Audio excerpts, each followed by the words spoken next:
Dissolved to Curzon Street Theater. Day. Establishing shot of movie house. The marquee is blank except for the words "For military use only." Curzon Street Theater Auditorium. Madison enters. Cummings and Ellender are slumped in their seats in an otherwise empty auditorium. Madison. We might as well see some of this film before the Admiral comes. The house lights go down. A shaft of light shoots out of the projection booth and onto the screen. On the screen, we see the leader running through. Madison. This is the combat engineers in training. He takes a seat near the others. On the screen, a roughly printed credit suddenly appears. Combat Demolition Engineers Restricted. Narration. Off-screen. This is a beach somewhere on the west coast of Wales. It has been prepared to be an exact duplicate of the beaches of France where the invasion of Europe will take place. Every foot has been mined. A 6-foot barrier blocks any approach at the low water mark. 3 years of German ingenuity have gone into making that beach impregnable. How will we get our troops, tanks, and weapons across that beach? Madison to Cummings. How did I get into this anyway?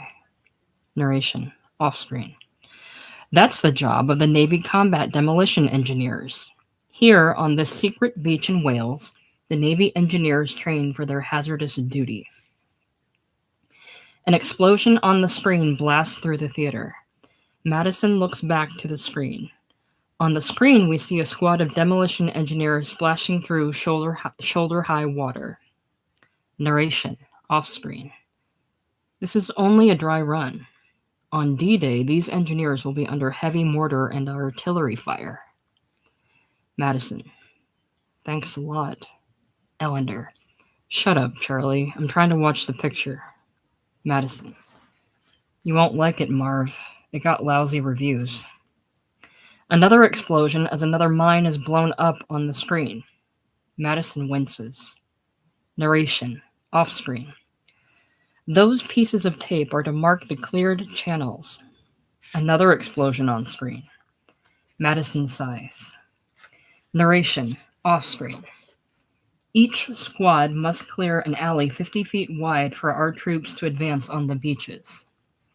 Somebody slips into the seat behind Madison. He looks to see who it is. It's the Admiral. Narration. Off-screen.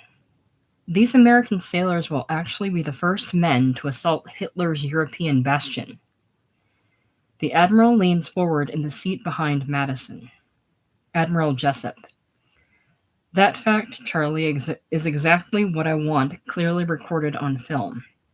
I want you and your photographers to get into the water with those engineers and film their activities right up to the beaches.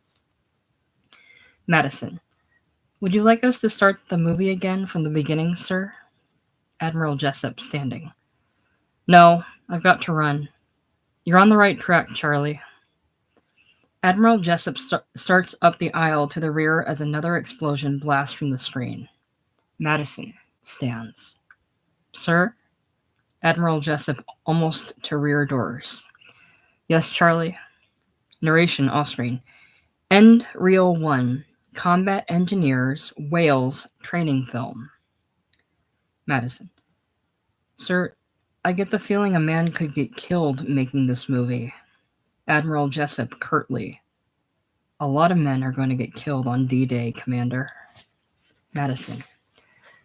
I would like to be relieved of this assignment, sir. It seems like a lot of risk to take for no particular reason, sir. The temperature in the empty theater drops about 40 degrees as the Admiral examines Madison with an icy look. Ellender, who has been dozing, wakes up. Cummings, who has been sitting, now stands. Admiral Jessup. I'm ordering you to make this film, Commander. That's reason enough. Madison. It seems to me, sir, the only thing at stake here is a matter of naval public relations. Admiral Jessup barks. No, Commander. What's at stake here is the essence of the military structure, the inviolability of command. I've given you an order. You'll obey it, or I'll have you brigged. Is that clear? Madison. Yes, sir.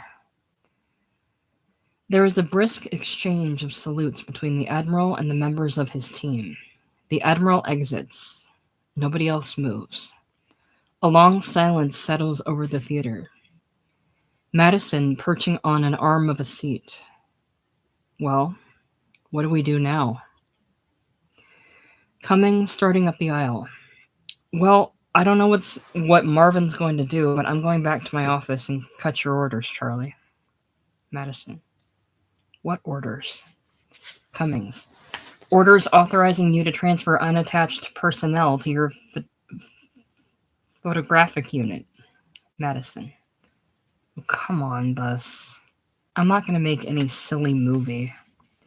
Cummings. Charlie, there aren't any unattached photographic personnel. I already checked. So report to me next week about that, and I'll cut you some new orders. I'll cut you temporary duty orders, flight orders. By the time I finish cutting you orders for this movie, the war will be over. Now do it my way. Madison. I don't like it. It's devious. Cummings. Well, you tried the forthright frontal assault, and you pretty near got yourself court-martialed, stripped of your commission, and sent to the Arctic Circle to do polar research. Man, you don't tell two-star admirals you don't approve of their orders. Now you're on the admiral's brig list, so I'll assign you to Exeter and Portland or one of those other channel ports for the purpose of making preliminary investigations. And just stay out of the admiral's sight. I'll assign Emily as your driver, and you just have yourself a vacation. Now do this my way, Charlie. Madison stares skeptically at Cummings and then at Ellender, dozing off in his chair. Madison. A nutty situation, huh, Marv? Ellender shrugs. Madison to Cummings. All right, I'll go to Sussex with Emily for a week. Not such a bad deal. Sussex should be lovely this time of year. The Rolling Downs of Sussex, day. The landscape of the rolling downs on a lovely June afternoon is a particularly idyllic scene, with a small herd of sheep grazing on a high ground, and a stream overhung with shady trees. A punt, pulled by an indistinguishable male, drifts lazily into view. The man turns out to be Madison in his navy trousers with the cuffs rolled and his shirt open at the collar. Emily, in a skirt and sweater and flourishing a parasol, reclines against pillows in the bow. A picnic hamper sits in the middle of the punt. An Edwardian pastoral. Emily, eyes closed, is utterly at peace. Emily. As Sheila would, it's too bloody lovely. Really it is. Madison. Having his troubles steering the punt. Well, she's not doing the bloody polling. Emily. It's defiant, isn't it? Just give it a big push. Madison thrusts the pole into the bank with the intention of pushing strenuously off, but the soft earth of the bank yields and the pole slips. Madison almost pitches into the river. The punt lunges out into midstream and slides softly across to a heavily shaded little island in the river. Emily laughs. Island in the river, day.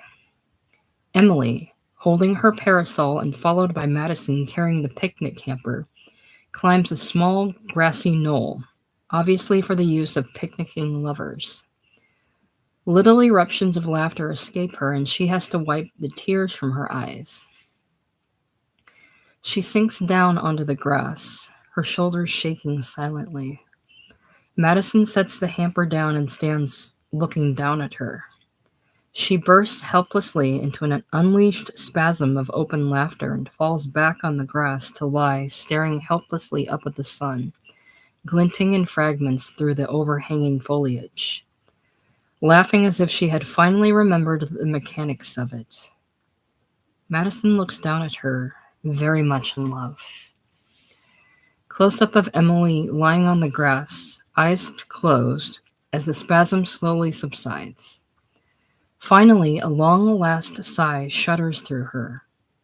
Her eyes open slowly, and she stares up at Madison as he sits beside her. Emily murmurs, "Oh, Charlie, Charlie, Charlie." Tight two-shot as they embrace on the grass. Madison, "I love you, Emily." Emily, "How many more weeks do we have, Charlie?" Madison, 3, maybe 4. I know the Admiral has to be back in Washington by the end of June. Emily, "Oh Lord, I hope I don't get pregnant."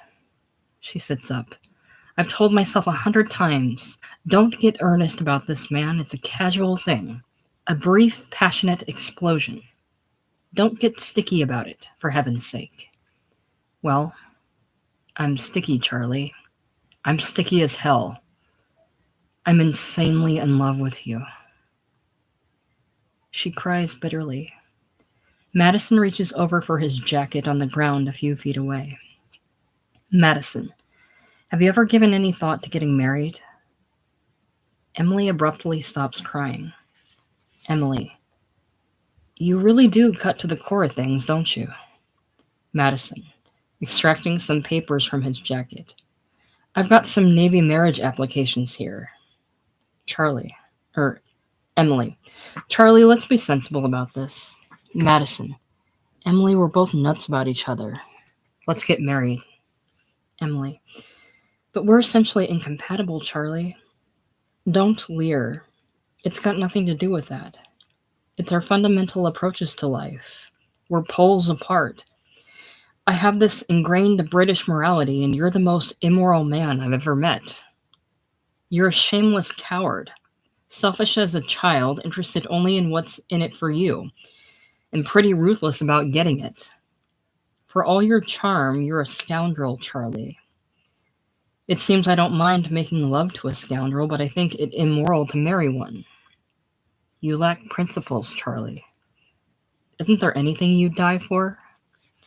Madison, "Sure, I'd die for you if it ever came to that." Emily, deeply touched, "I really believe you would." Madison, "There's a lot of things I'd die for, Emily.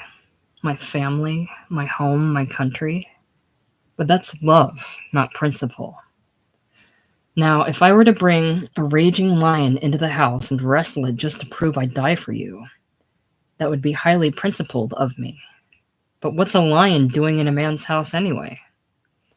Emily, hushing him with a kiss. "Oh, shut up." Madison, "Emily, Washington's a big international city with a large British colony. There's probably half a dozen people there you already know." Emily, "As a matter of fact, there is." Madison, "It isn't going to be purgatory." Emily, smiling through the tears, "It wouldn't matter if it were. Whither thou goest, Charlie." She folds the applications. "Charlie, I don't want to sign these right now. I'll take them back to London with us tonight. I don't know why, but I feel I need a few hours alone with this." Madison, "Sure." They are both embarrassed by her reluctance. They avoid each other's eyes. Hotel, night. Their car pulls to the hotel with Madison driving and Emily dozing off, her head against the window. Hotel main entrance. The car now comes to a halt in front of the hotel and Madison shakes Emily's shoulder. Madison, "We're back." He slips out of the car. Emily, with a drowsy sigh, slithers across behind the wheel. Madison opens the rear door and fetches out his valise. He closes the rear door, and now the driver's door leans on the open window, and he and Emily regard each other with the bemused smiles of intoxicated lovers. Madison leans in the car window toward Emily behind the steering wheel. Emily. Charlie, I've been so silly. Of course I'll marry you. I'll give you the signed documents in the morning. I love you so much. Madison. Lord, I hope you do get pregnant. He withdraws from the window, turns, and drifts up the steps into the hotel. Hotel hallway outside Admiral Jessup's suite. Madison comes ambling dreamily down to the door of the suite. He extracts a key from his pocket, lets himself in. Madison's room. Madison enters.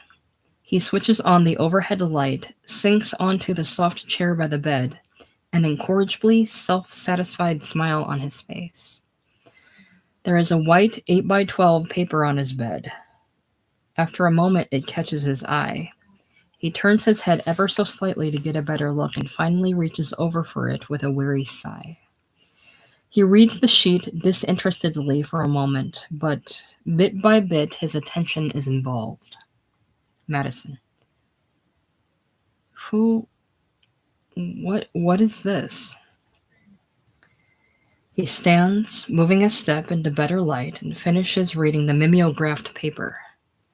Then, turning on his heels, he strides past the crates and cartons to the door leading to the hallway. Madison strides up the corridor 3 doors to the door of Lieutenant Commander Cummings's room. Without bothering to knock, he opens the door and enters. Cummings's room. As Madison strides inside, a shaft of light from the hallway follows him. Otherwise, Cummings's room is dark. 2 bodies leap from the bed. They are Cummings in his pajama top, and still another of his nameless broads, who was not even wearing that. Nameless broad number 2, promptly wailing away. I've never done this before. He got me drunk. I was dragged up here against my... Cummings. Oh, shut up. Madison, brandishing the paper. What's this all about? Cummings. For Pete's sake, close the door. Nameless broad number 2. I'm a decent girl. They gave me knockout drops. Cummings, closing the door.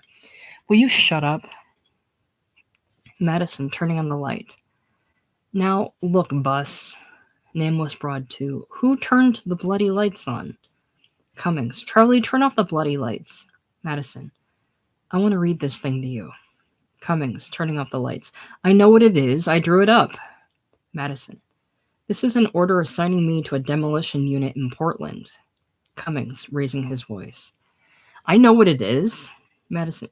What are you yelling about? Cummings. What do you mean, what am I yelling about? Don't you ever knock? Madison. All right, I'm sorry. Cummings. For Pete's sake. He snaps at the nameless broad who is darting around the dark room. Will you stop jumping around? Nameless broad number 2. I'm naked, dear. I'm looking for something to put on. Cummings. This is my best friend, you dotty witch, not the house detective. Now, just stand at attention while Commander Madison and I confer. The nameless broad, naked as a jaybird, stands to attention in the background. Cummings sits warily down on the edge of the bed. Cummings. I'll tell you, Charlie, ever since you're away all the time, I have to dig up my own girls, and I sure get some buttes. Now, Charlie, the Admiral came into my office yesterday and said, I want Madison immediately assigned to a demolition unit. So I cut your orders. You and your camera crew will report to the port commander at Portland at 2200 hours on the 4th of June. Madison. Tomorrow is the 4th of June. Cummings. I know the 4th of June is tomorrow. Just fill in the names. Madison. What names? Cummings. The names of your camera crew. Madison. I don't have any camera crew. What's the matter with you, Buzz? Cummings. I know you don't have any camera crew, but by 1000 hours tomorrow morning, I'll have cut flight orders for this camera crew you don't have on the 1900 flight to Portland, with a copy of each order for Cominch, Shave, Comnevo, Comlankrabo, and for the Port Command Portlankrabo. It'll take me at least 2 hours to rescind those orders, let alone draft you new flight orders, new requisition orders, new pay orders, new... Madison. All right, Don't get so swept up by the sheer artistry of it all. Look, these orders specifically state I'm assigned to the 6th Naval Engineer Unit. It makes this whole silly movie official Navy business, with a copy for the Cominch Chafe and Porlancrabo. Cummings. Charlie, the balloon's going up any day now. The Admiral's been down in Southampton at Supreme Command more often than he's in town this last week. Charlie, trust me. Within a week, this whole movie thing will slowly disappear into the swamps of Navy red tape. Madison appears reasonably mollified. Madison. All right. Listen, can you assign Emily and me to the Lake District next week? Cummings, the Lake District? Nameless Broad number 2. Oh, it's lovely up there. Cummings looks warily at the nameless Broad, still standing at attention in the background. Cummings, grumbling to Madison. This one really takes the cake, Charlie. Look, we don't have anything in the Lake District. How about Cornwall? Land's End. Rocky cliffs overlooking the sea. It's very romantic. We've got an amphibious training house in Falmouth. I could assign you there. Madison. Sounds very nice. We'll take it. He starts for the door, then pauses with his hand on the knob. Madison, matter-of-factly. Oh, boss, I'm gonna marry her. Cummings, sitting on the bed, looks slowly up. In moments of stress, Cummings has a tendency to get a bit earnest, if not utterly cliché. He strides forcefully to Madison at the door, grips his friend's hand, and stares searchingly into Madison's eyes. Cummings. Charlie, you're getting a great girl. Madison. Thank you, Bus. Cummings now thumps Madison's shoulder. Buddy, I'm going to throw you the biggest spread this old town's ever seen. The whole works. Formal Annapolis wedding, arch of sabers and everything. He clutches Madison's hand, all Academy earnestness again. Congratulations, sailor. Madison, deeply fond of Cummings despite the latter's impulse to intense sincerity. Thank you, mate. I'll see you tomorrow morning in the office. He opens the door. Cummings administers one more comradely poke in the shoulder. Cummings. See you tomorrow, buddy. See you tomorrow morning, buddy. Madison. Okay, buddy. He exits, closing the door. Cummings turns to the nameless Broad, still at attention in the background shadows, and beams at her. Cummings. You may stand at ease now, sailor. Navy Building, Cummings's office next morning. Cummings is busy on the phone behind his desk, and Madison, who has pulled up a chair to the desk, is on the other phone. Madison. I don't want 90 proof. Cummings. Motor pool, please. Madison. This is for some Russians, Iggy. You know how they're always making cracks about the impotence of our American vodka. Cummings. Cummings here in Admiral Jessup's office. Madison. Hangs up, immediately picks up the receiver again as he speaks to Cummings. These Russians still like their women short and fat and reactionary? Cummings nods. On phone. A driver to take Admiral Jessup to Southampton at 09:30. Madison. To Cummings, nodding his head in the direction of the Admiral's door. Who's in with him? Marv? Busy, Cummings nods back, only to avoid answering. Admiral Jessup's office. The Admiral is behind his desk. Captain Ellender sits in front of it, face down, intently reading from a notebook on his lap. Ellender. Now, Jesse, we come to your research project in the Arctic Circle. We received a second cable yesterday afternoon from Norris.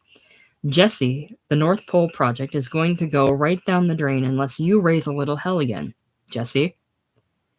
Ellender pauses in his pitch and just stares at the Admiral. An odd humming sound begins to suggest itself into the background. Ellender, showing concern. Jesse?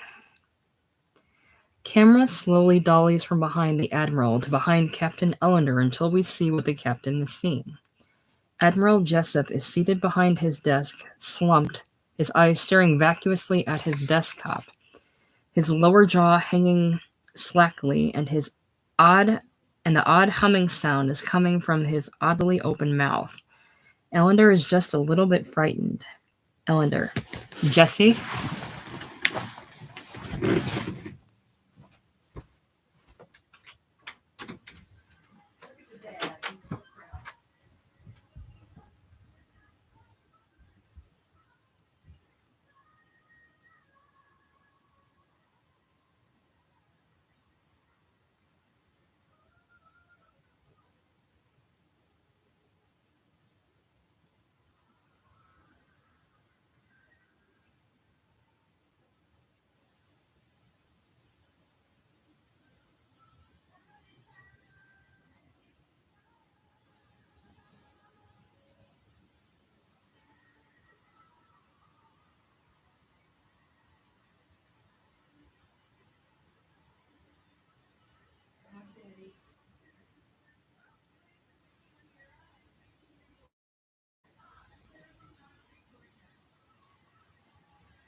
Cummings's office. Cummings is now busy over his desk full of administrative papers, but Madison is still hunched over his phone. Madison, on phone. Imogen, tracked you down. Charlie Madison here. Listen, love, you haven't lost any weight, have you? Madison and Cummings are busily at work when the Admiral's door opens. Ellender appears in the doorway, visibly upset. Madison on phone. Or sacrificed any of your Tory principles? Yes, some more Russians. Ellender. Hey, come here a minute. Madison and Cummings look up. Ellender barking. I said come here a minute. Madison on phone. I'll call you back. He hangs up. He and Cummings both arise and go around the desk to join Ellender in the doorway to the Admiral's office. Their POV. Jessup is now squatting in a corner of the room, his knees drawn up to his chin, staring with unrelenting vacuity at the bare wall opposite him. Reaction shot of his three aides. Ellender registering compassion, Cummings' confusion, and Madison's shock. Reverse tight shot of the Admiral squatting in his catatonic state. Madison's voice. Admiral? Reverse angle on the three aides. Cummings. Holy cow. Madison. We better get a doctor. Ellender. Jesse? The three aides step back into Cummings' office. Cummings quickly closes the Admiral's door. Cummings. He's supposed to be in Southampton in an hour at a meeting of the Joint Supreme Command. Madison. Are you out of your mind? That poor man's in a schizophrenic state. We got to get him to a hospital. Cummings. Yeah, I suppose you're right. He goes to the door, pauses. Cummings. He's really flipped, huh? Yeah, I better tell Admiral Healy about this. Exits. Hallway outside Cummings' office. Cummings comes out and hurries down the hallway to a corner office. Two seaman clerks hurry past him going the other way. Cummings opens the door of the office and goes in. Captain Spaulding's office. Cummings enters, nervously closing the door after himself. Spaulding, who is Admiral Healy's administrative aide, has an office identical to Cummings's. Spaulding, at his desk. Hiya, Bus. Cummings. Listen, Harry, something serious just happened. I think Admiral Jessup has just gone mad. He's really flipped. Now, would you tell Admiral Healy about this right away? Spaulding, looking up from his work. Admiral Healy's on his way to Southampton with Admiral Jessup in about 5 minutes. Cummings. No. Admiral Jessup isn't going to Southampton. Harry, now this is urgent.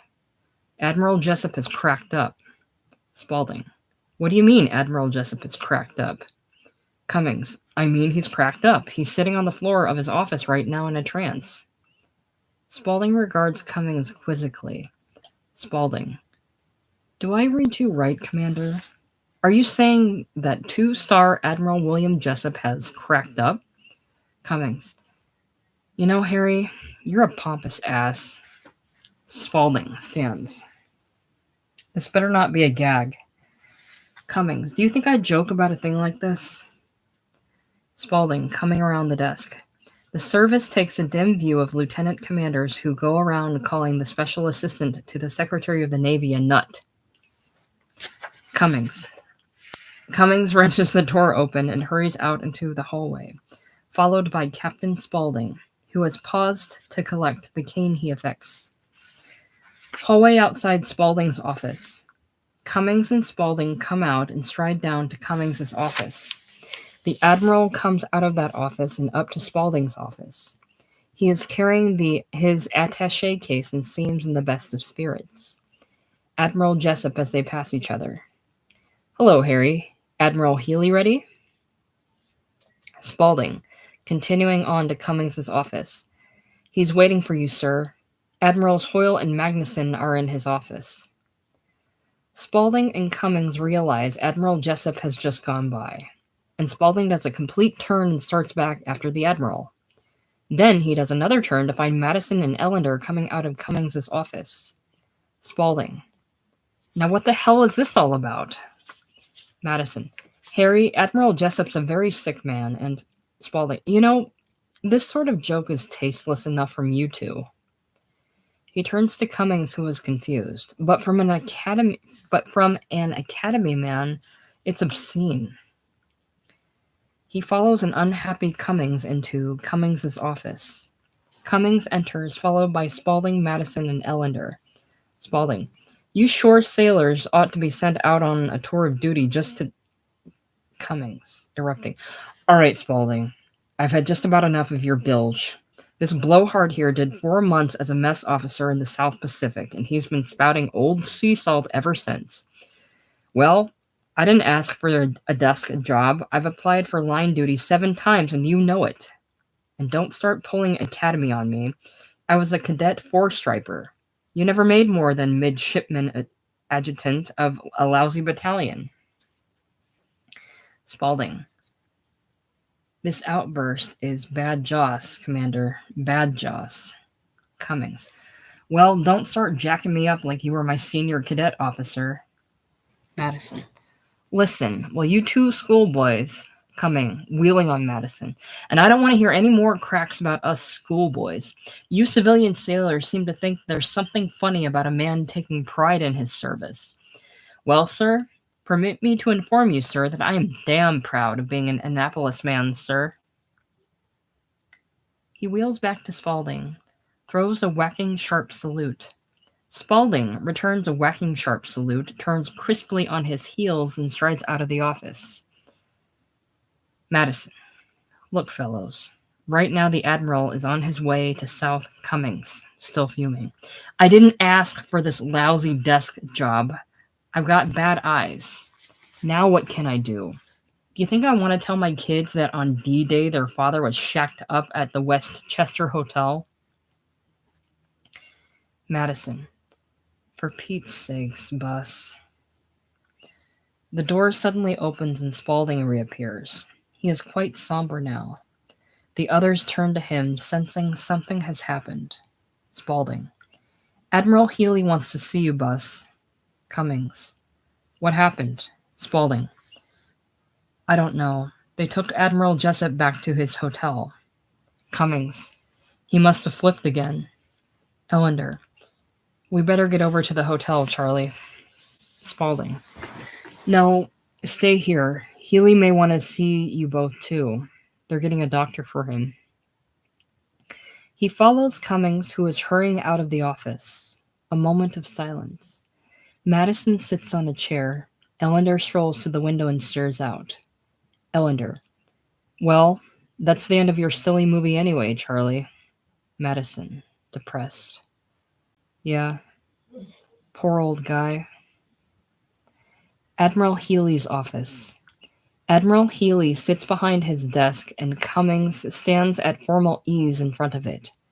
Admiral Hoyle sits to the side of the desk and a third admiral, Admiral Magnuson, leans against a wall. Admiral Healy, squinting at Cummings. A movie? A movie designed to show the first dead man on Omaha Beach was a sailor? Cummings. Yes, sir. Captain Spaulding enters from his own office with a letter for Admiral Healy. Admiral Healy taking the letter. I got an odd letter from the Under Chief of Naval Operations in today's pouch. That's what I was asking Jessup about when he went wild. Captain Spaulding returns with a file folder which he places before Admiral Healy. The Admiral extracts the paper. Admiral Hoyle. It's nearly 20 of 10, Tom. Admiral Healy.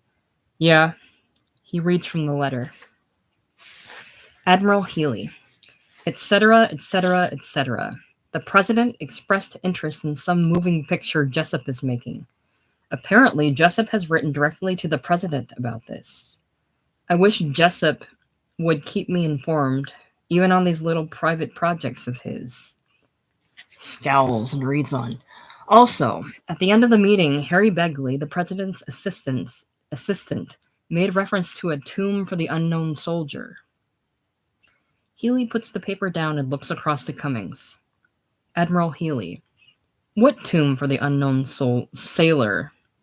The tomb for the unknown sailor. What tomb for the unknown sailor, Commander? Cummings. I don't know, sir. I had no idea that Admiral Jessup was in communication with the President or Harry Begley. Admiral Healy, to the other admirals. Do you know anything about a tomb for an unknown sailor? Admiral Magnuson. I assume Jessup meant the first dead sailor on Omaha Beach to be the sailor in the tomb. Admiral Healy. What tomb? Cummings. The tomb for the unknown sailor, sir. Admiral Healy. There is no tomb for... Oh, I see. I take it this is another one of Jesse's projects. Hands the file back to Spaulding. This movie about the demolition engineers, Commander, is such a movie being made? Cummings. Not really, sir. Admiral Healy. We'll get it made. Healy stands. I want this incident closed, and I want it closed fast. I don't want anything that's happened to get outside of this office. We all know what some members of Congress and the newspapers could make out of this. Aside from the embarrassment caused to the Navy, I don't want the name of one of the finest men in our country stained by one unfortunate incident. I don't even want the President of the United States to know about this. Put together some kind of movie, Commander, that I can give to Mr. Begley and that he can show to the President, who will then write Admiral Jessup a polite note, and this whole unhappy matter will be closed. Healy puts on his hat and goes to the door. Harry, I want to be informed every hour about Admiral Jessup's condition. Spaulding. Yes, sir. Admiral Healy, followed out by the other admirals. A hell of a day for this to happen. Cummings and Spaulding salute the departing admirals crisply. The admirals return the salutes laconically and exit out through Spaulding's outer office and into the hallway. Spaulding, as he crosses into his own office. Now, what is so crazy about a tomb for the unknown sailor? Frankly, I think there's something splendid in the idea. Cummings, pensive. Yeah, it does have a kind of ring to it, doesn't it? Cummings' office. Madison and Ellender rise as Cummings enters. Ellender. How's the old man, Bus? Cummings nods but says nothing. Wrapped in thought, he moves slowly around to sit behind his desk.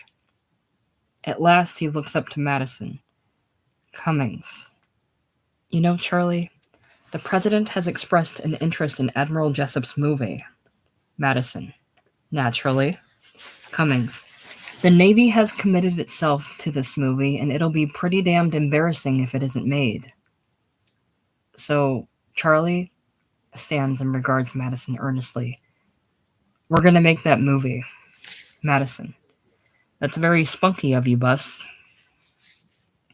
Cummings comes around his desk, beams at Madison, and gives him a comradely poke on the shoulder. Cummings, the old Navy grit.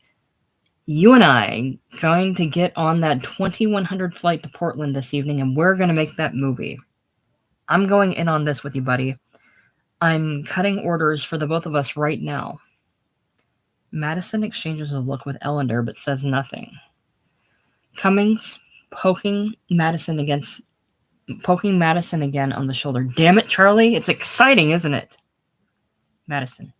Will you quit giving me those comradely pokes? Cummings. This is it, kid. This is the big show, and we're going to be in there for the first shot.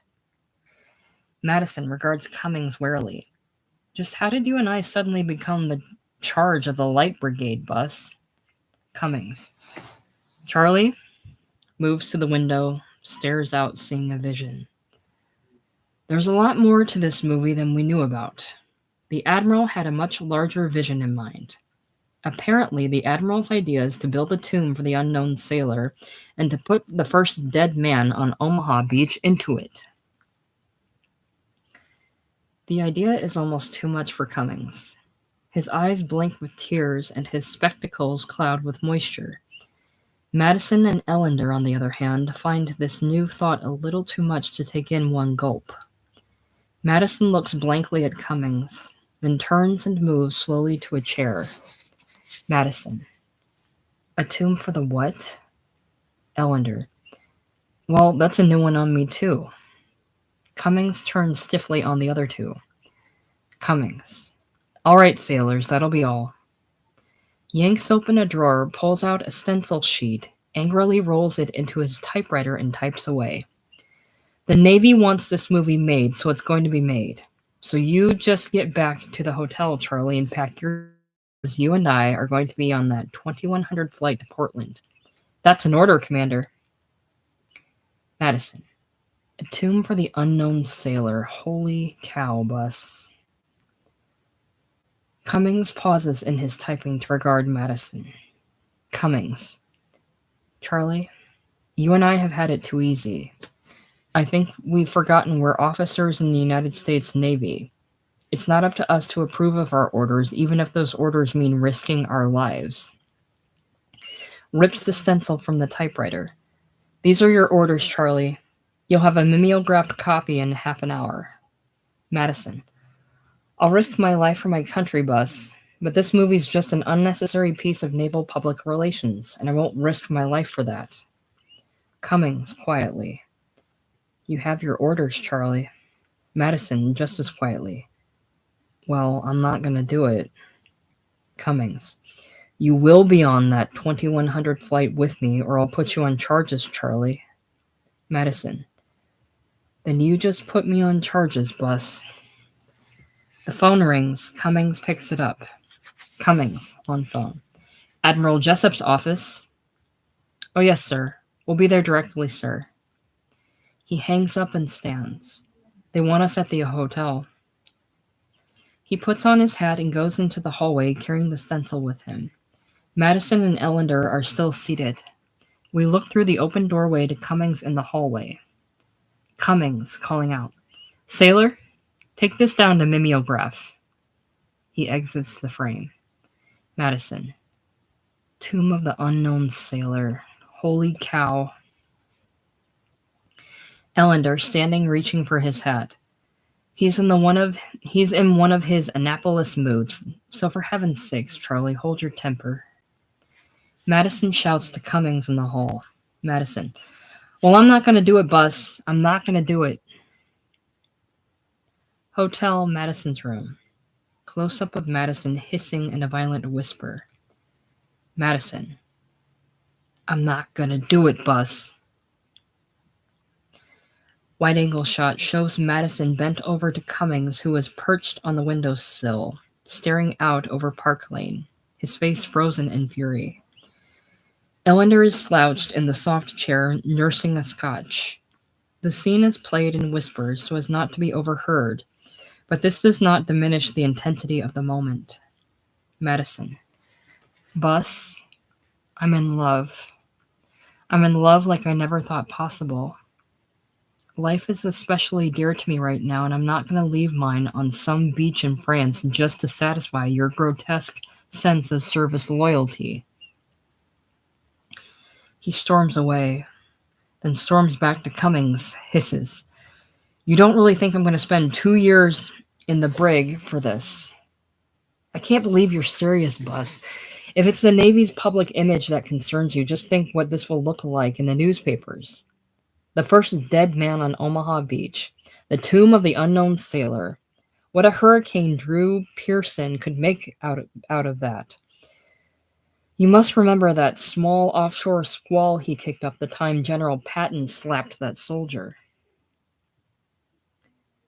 Cummings turns slowly from looking out the window and stares at Madison, at first shocked and then in utter contempt.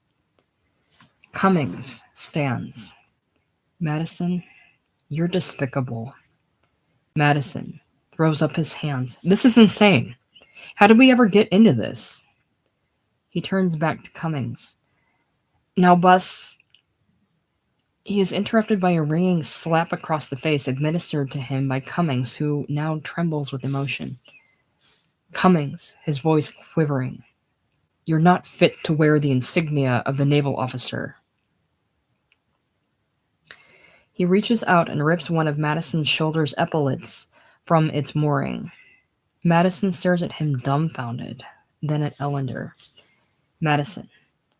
Well, that was pretty baroque, wouldn't you say, Marv? Cummings, you're a coward and a scoundrel. If you want to make anything of that, I'll be in my room. He turns and goes to the door with as much dignity as he can manage, considering he gets his sleeve caught on a crate and he stumbles over a low carton on his way out. Madison calling after him. I'll send my second with a choice of weapons. Cummings exits, slamming the door. Madison sits warily on the bed. He is actually quite hurt by Cummings's outburst.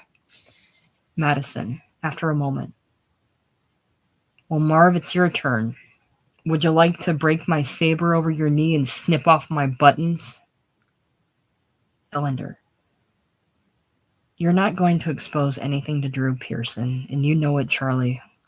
You're much too fond of the Admiral, and you're much too decent to expose that old man to public ridicule. Caught off guard, Madison stares down at the floor. Ellender, you're going to have to find a better angle out of this than that. Madison, I'm supposed to be on a plane to Portland at 9 o'clock this evening. Bus and I are supposed to report to the port commander at Portland at 11 o'clock tonight. That's not much time to think up angles. Ellender, you'll think of something. The door to the living room opens and a Navy doctor stands in the doorway. The doctor. The Admiral would like to see you in his room, Commander. Madison stands. Is he all right? The doctor. He's fine. Madison follows the doctor into the living room. Admiral Jessup's suite, living room. The doctor and Madison cross to the Admiral's room. Admiral Jessup's bedroom. Madison, pausing in the doorway, sees the Admiral sitting on a chair in his nightshirt. In the dimly lit, curtained room, the Admiral seems suddenly a fragile old man with watery old eyes. Madison, behind him, massages the old man's neck and shoulders. Admiral Jessup smiles weakly. Well, it seems I cracked up, Charlie. Madison. That's the price a sane man pays in this world, sir. Admiral Jessup. They say a few days in the hospital. I wouldn't mind except that I'll have to miss the big show. Admiral Kirk asked me to observe from his flagship. Madison. Yes, I know, sir. Admiral Jessup. It's tonight, you know. The balloon goes up tonight. I expect you've already heard that by now. Madison. Well, we all knew it was imminent, sir, but we didn't know it was tonight. Admiral Jessup. Yes, the first boats push off at 21:30 hours. Madison is about to shift his hands to the other shoulder when something in him snaps. Madison. The first boats push off at 21:30 hours, sir? Admiral Jessup. Well, the Irish-based transports will start earlier, of course. Madison. I've never licked military time, sir. 21:30 hours, that's 9:30 in the evening, right? Admiral Jessup. Right. Madison begins massaging the Admiral again, his mind clicking away. After a moment, a slow smile settles on his face. Madison. Now that's what I call an angle. Admiral Jessup. Did you say something, Charlie? Madison. No, sir. Admiral Jessup. Watch yourself, Charlie. You'll be cracking up yourself soon. Madison nods, continues massaging. Cummings' room. Madison enters. The room is fairly dark, the curtains drawn. Two bodies leap from the bed. Needless to say, they are Cummings and still another nameless broad. Cummings is in his shirt tails. Cummings. Close the door. Before Madison can make a move, Cummings strides to the door. Shirt tails flapping, he slams it shut. Cummings. And don't turn on the lights. And what do you want? Madison looks down at the floor, scuffs his feet. Madison. Bus.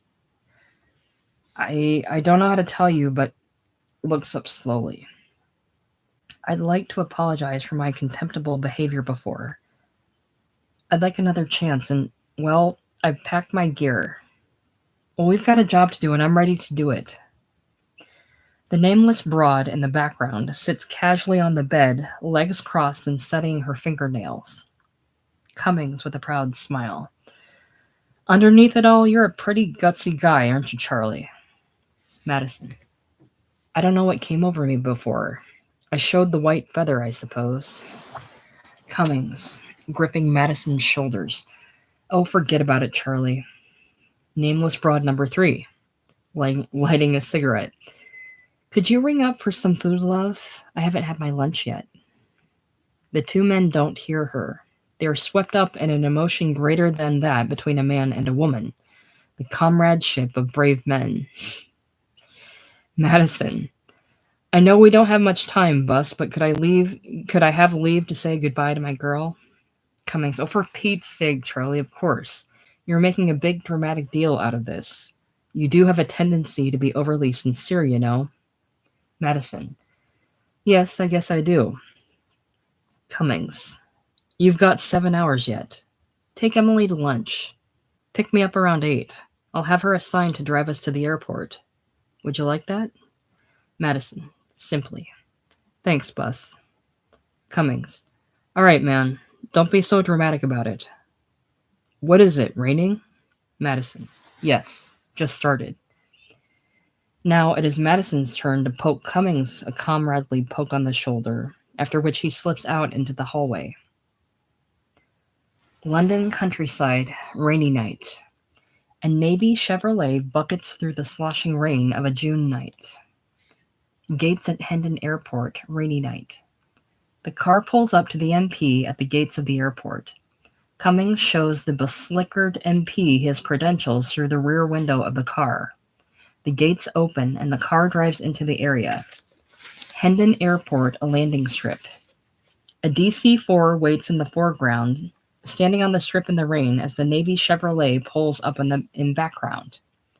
Across Emily in the driver's seat to Cummings getting out of the car. Cummings. Charlie, you still have a couple of minutes to say goodbye. Madison. Thanks, Bus. Cummings exits the frame. Madison slithers across the seat and gets out of the car. Emily suddenly turns in her seat to Madison. Emily cries out, Charlie. Madison pulling his overnight bag out of the car. What? Emily opens her door and flings herself into his arms. Emily. Write to me. Madison. What do you mean, write to you? With any luck, I'll be back in London for lunch tomorrow. He looks across to the DC-4 where Cummings is standing in the open door of the plane, watching the lovers' farewell. Madison. Honey, let me make it clear again. I couldn't make this invasion if I wanted to. The demolition engineers will have shipped out a good 2 hours before Bus and I even report in. The port commander is going to look at us as if we're nuts. I'll see you tomorrow. Emily is for some reason put out. Emily. It's like you were taking an overnight business trip. Madison. Well, that's what it amounts to. If I can't book a flight, I'll catch an afternoon train. Emily. Well, it's a hell of a D-Day, that's all I can say. To be honest with you, Charlie, there's something very unpleasant about this little deceit you're pulling on the Navy. You've been cackling away all afternoon as if the invasion, in which the fate of nations and the lives of millions of men are at stake, is nothing more to you than a private joke. I just keep thinking all of those men trooping onto all those ships tonight, wondering if they'll end up bodies on a beach. Madison, who had taken a step to the plane now, takes a step back. Madison. Honey, I'm not cackling because there are going to be bodies on a beach tomorrow. I'm cackling because I'm not going to be one of them. Emily. And you've been pulling poor Bus Cummings' leg all the way out here in the car. The poor fellow really thinks he's going off on a gallant mission, and you led him on, and I think cruelly. Madison. I didn't lead him on. I just didn't stop him. Emily. You could have told him before there wasn't a chance of getting there on time. Madison. If I told him before, he'd have arranged an earlier flight, and if I tell him now, he'll never forgive me for not having told him before. Honey, we're both getting drenched. He strides off, gets halfway to the plane when she calls him again. Emily. I can't marry you. Madison sighs. I've been waiting for that. We'll talk about it when I get back. Emily, I don't want to see you when you get back. I don't want to see you again. Madison. Look, Emily, I will not be brushed off in a driving drizzle and with my plane about to take off. Emily. Oh, Charlie, for pity's sake. We both know it's finished. Let's break it off now in one snap before we say things we'll regret. Madison. No, let's say them. There should be something we regret. Emily. Very well. I despise cowardice. I detest selfish people, and I loathe ruthlessness. Since you are cowardly, selfish, and ruthless, I cannot help but despise, detest, and loathe you. That's not the way a woman should feel about the man she's going to marry. Madison. Don't be facile, Emily. Emily. I'm not being facile. I've been up all bloody night staring at your bloody marriage applications. Well, I've signed them. They're in my purse. I was going to give them to you this afternoon when you came prancing in with this very funny joke you're playing on bus and the Navy and your country and the whole bloody world. Well, I suppose I'm an incorrigible romantic, but I feel the joke's on me too. For I believe in honor and service and courage and fair play and cricket and all those other symbols of the British character which have civilized half the world. Madison. You British plundered half the world for your own profit. Let's not pass it off as the age of enlightenment. Emily. Yes. That's the American way of looking at it, isn't it? Madison. Emily, let's not get into one of these the trouble with you Yanks things. It's got nothing to do with it. Emily. It's got everything to do with it. I'm British and you're a bloody fool American, and I don't want to see you again. She flounces into the car behind the wheel and slams the door shut. Madison stands dripping in the rain regarding her. Madison. General Kitchener aside, Emily, all that's going on here is a woman trying to shake off her lover. If you don't love me, just say so. Emily bursts into tears, hiding her face in her hands. Madison. Nobody gets moral unless they're trying to get something or get out of something. Well, you're trying to get out of marrying me. If you don't love me, say so. He waits. She turns away. Otherwise, I figure you're just frightened. Emily, wheeling on him. Frightened of what? Madison. Frightened of getting married. Emily. Don't be an ass. Madison. The weekend passion is over, and now it's down to signing applications, babies, setting up house. You have to commit yourself to life now, Emily, with its disease and desolation and its startling satisfactions. I don't want to know what's good or bad or true. I let God worry about the truth. I just want to know the momentary fact of things. Life isn't good or bad or true. It's merely factual. It's sensual. It's alive. And my idea of living sensual facts is you, a home, a country, a world, a universe, in that order. I want to know what I am, not what I should be. Well, the fact is I'm a coward.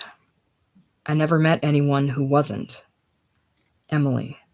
I'm not. Madison. You're the most terrified woman I've ever met. You're even scared to get married.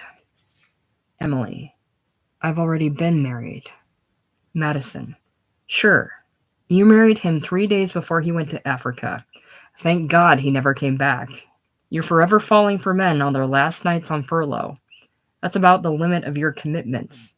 1 night, a day, a month. You prefer lovers to husbands, hotels to homes. You'd rather grieve than live. Emily. You're not only cowardly and selfish, you're remarkably cruel as well. Madison. Come off it, Emily. The only immoral thing you've got against me is I'm alive. Emily opens the car door, steps up to Madison, and regards him with actual hatred. Emily. I'm going to slap your face, Charlie. Madison. Go ahead. I won't hit you back. I'm a coward. She slaps his face smartly. Madison. On the other hand, I'm selfish, and I don't easily give up what's mine. You're mine, Emily, and I'm not going to let you go. She slaps him a second time. Madison rubs his sore cheek, his face streaked with rain. Madison. All you have to say is, I don't love you. Emily's face is streaked with tears. Emily. I don't love you, Charlie. At the open doorway of the waiting DC-4, Cummings looms into view. He has to smile at the sight of the two lovers in the rain. By George, it does look like Farewell on Waterloo Bridge from here. Cummings, calling out from the plane. Hey, Charlie, it's time to go. Madison. Well, you're a good woman. You've done the morally right thing. God save us all from people who do the morally right thing. It's always the rest of us who get broken in half. You're a bitch. He turns and strides off, fumbling in his pockets for something. Halfway to the plane, he turns. He seems to be chewing on something. Madison. I want you to remember that the last time you ever saw me, I was unregeneratively eating a Hershey bar. Emily stands stiffly by her car as Madison strides to the airplane where Cummings and the crew help him clamber up into it. Port of Portland, the harbor, rainy night. The harbor is a madhouse of activity in the dark, rainy night. Out on the water, an ominous, shadowy fleet. Out of the wet, shouting background of men and machines, the bulky, trench-coated figure of the port commander, Captain Roy Fraser, climbs up toward the camera. The camera pans him as he sloshes along to a group of Quonset huts. Waiting are Lieutenant Commanders Cummings and Madison, an ensign, a boatswain, and 2 shore patrolmen. They all snap to attention. Captain Fraser. Now what the hell is this all about? Cummings. Sir. Captain Fraser. What is this? Some featherheading gag commander? The demolition unit sailed off 2 hours ago. You featherheads in London, all you want to do is make movies. Who's running this featherheading war anyway? Ginger Rogers? The demolition units are halfway across the English Channel. The invasion started 2 hours ago. Great Scott! Movies. He wheels on the ensign. Edwards. Hide these Hollywood people somewhere where they're out of my featherheading way. He strides out. Cummings, calling nervously after him. But sir, we didn't know.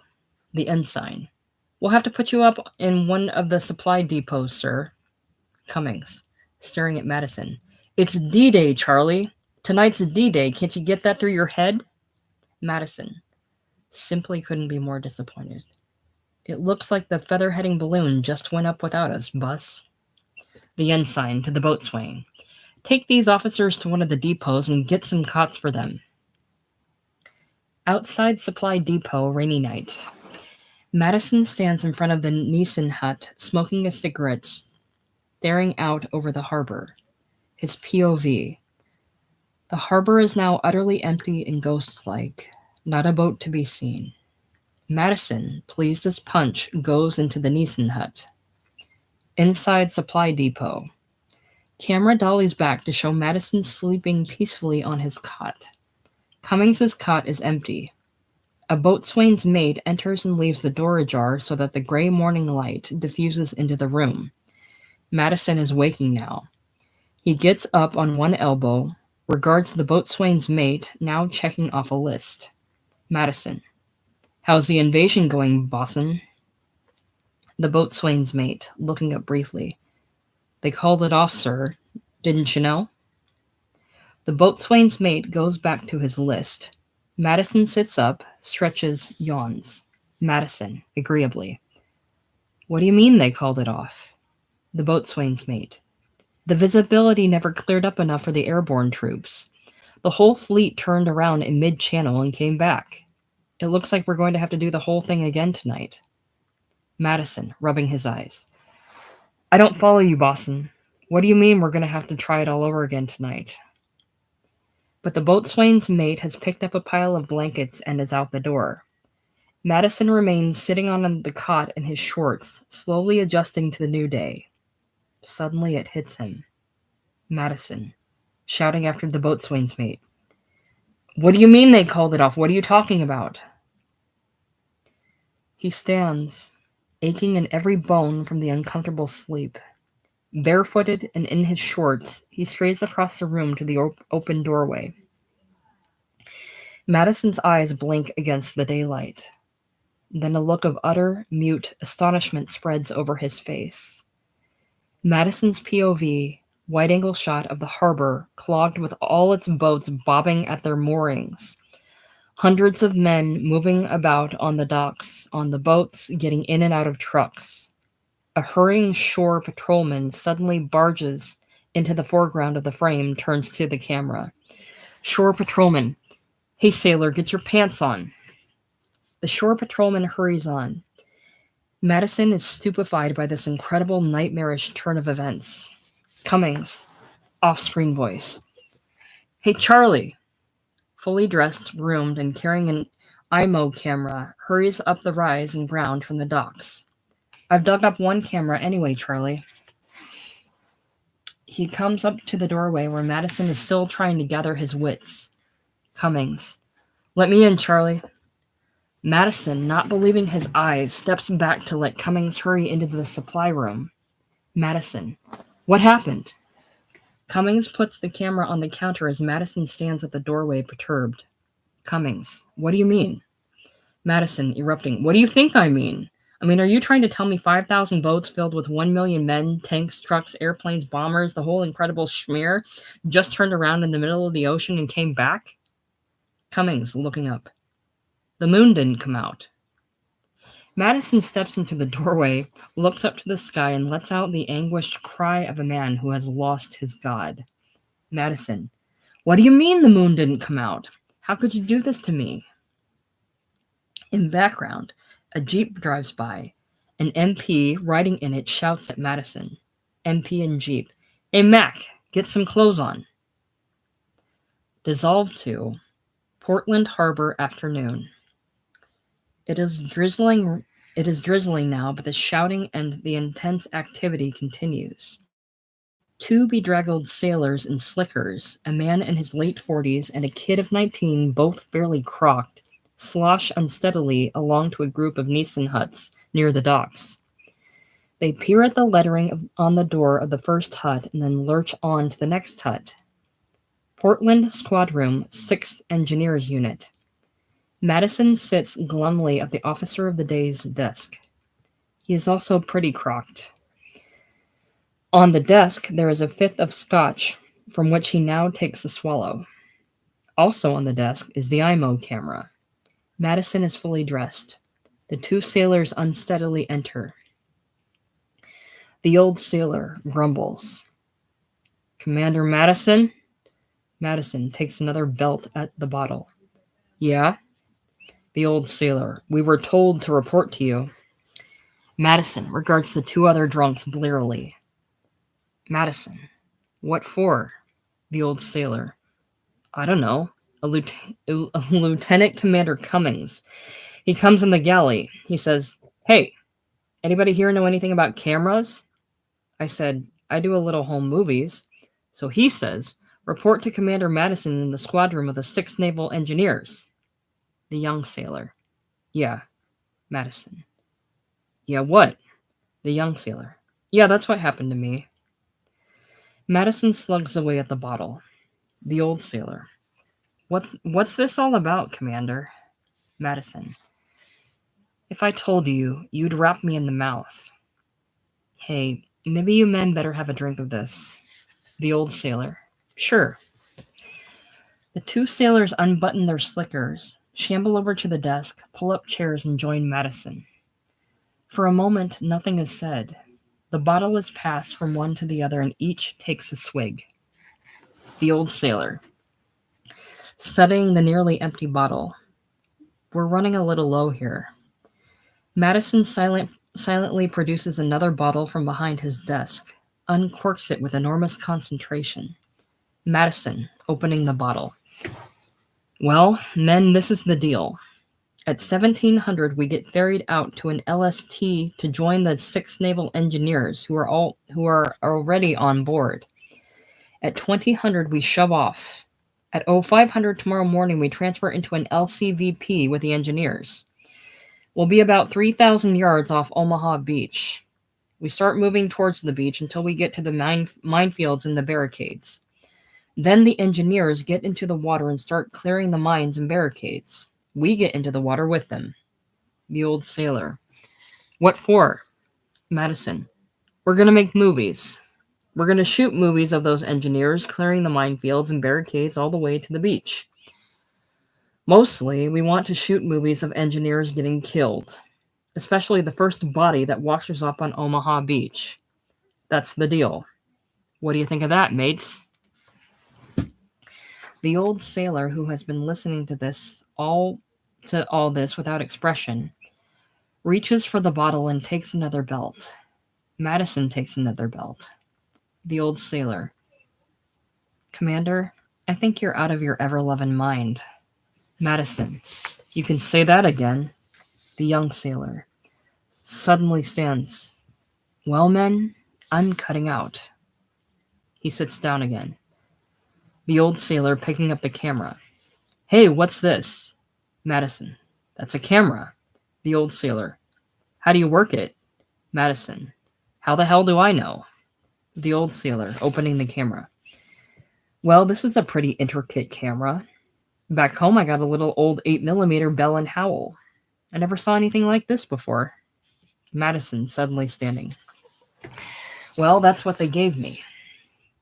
He weaves aimlessly around the room, not quite sure why he stood up in the first place.